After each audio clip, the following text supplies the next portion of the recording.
In 1956, something arrived on the coast of Italy. Not as a light in the sky, not as a blip on a radar screen. It arrived quietly. It moved through crowds. It spoke the language. It learned the customs. For 22 years, a group of Italian scientists, politicians, diplomats, and ordinary citizens maintained contact with beings from another world.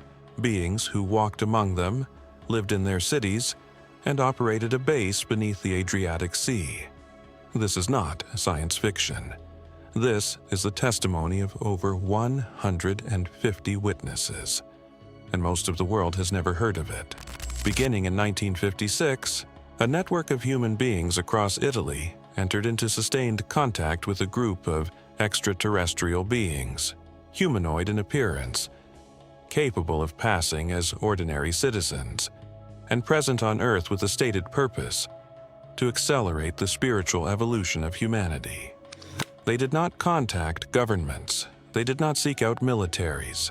They chose scientists, journalists, priests, artists, people who could think, and people who could witness. The program lasted 22 years. These beings did not hide in remote areas. They integrated. They rented apartments in Pescara and Milan. They drove automobiles through Italian streets. They ate in restaurants, walked in public squares, and interacted with ordinary citizens without suspicion. To the untrained eye, they were human. Witnesses described them as tall, physically healthy, with features that were unremarkable, almost deliberately unremarkable, as though the goal was invisibility through normalcy. The question this raises is not simply, what were they doing here? The deeper question is, how long had they been practicing? What did they want? According to every participant interviewed, the answer was the same. They described love not as sentiment, not as emotion, but as a fundamental operating force of the universe, a form of energy that their civilization had learned to harness, and that human beings in their estimation had not yet understood. They came not to conquer, not to study. They came, in their own words, to help. But the program did not survive contact with human nature, ego, competition, the relentless pull of money and political power. Individuals who were trusted with knowledge began to exploit it. Factions formed. The careful architecture of the contact network began to fracture. In 1978, they left. There is a particular silence in that fact. An advanced civilization, one capable of traveling between star systems, of building cities beneath our oceans, of living undetected among us for 22 years, decided that humanity was not ready. They did not say never. They said, not yet. Decades after the end of Amicizia, the story did not end. A man named Antonio Urzi, a fashion designer working in Milan, began to film objects over Italian skies that could not be explained. He was 5 years old when he first saw them. He told his parents. They did not believe him until they saw it themselves. From the year 2003 onward, Urzi began systematically recording what appeared above his city. Over the following 2 decades, he accumulated footage that investigators consider without precedent in the history of UFO research, not for its rarity, but for its consistency, its clarity, and its sheer volume. What makes the Urzi case unusual is not only the quality of the recordings, it is the pattern. Wherever Antonio Urzi travels, whether to New York, Chicago, Argentina, or Turkey, the objects follow. He does not seek them out. They find him. Masson, a man who has spent a career maintaining rigorous skepticism, states this without hesitation. Antonio Urzi is a contact point, an intentional one.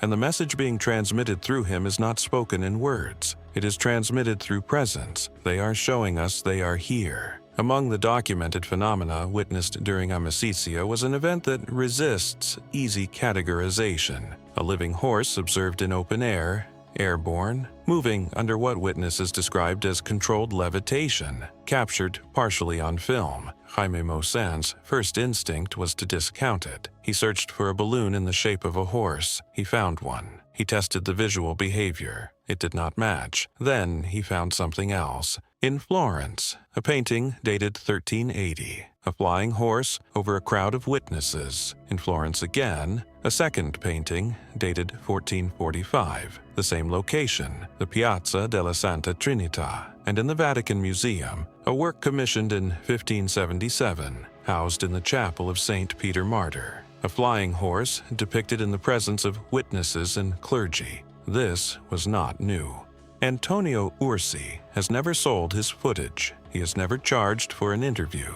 He does not appear on paid platforms. He does not have a brand, a merchandise line, or a media empire. He is a working fashion designer. He lives in a small apartment. There are months when he cannot afford the recording equipment to document what appears outside his window. In the architecture of deception, in the forensics of fraud, motive is primary. What is Antonio Urzi's motive? Haime Masson has no answer. Neither does anyone else who has investigated this case. The beings that visit his home, the ones he wakes to find standing over him in the dark, have communicated one thing to him, consistently, across years of contact. Release the footage, let them see. We want to be known. That is the message. Not a warning of catastrophe. Not a demand for surrender or worship.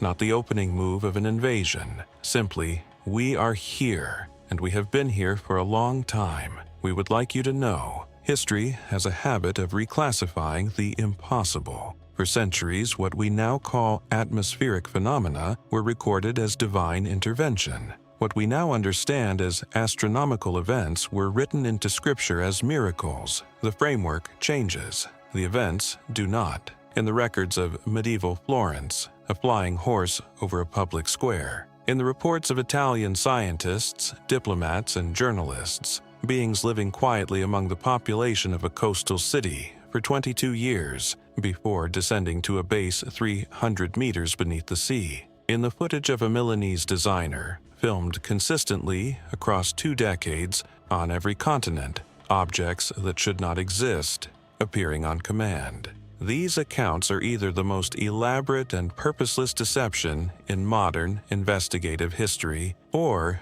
they are evidence of something that changes everything we think we know about where we are and whether we are alone.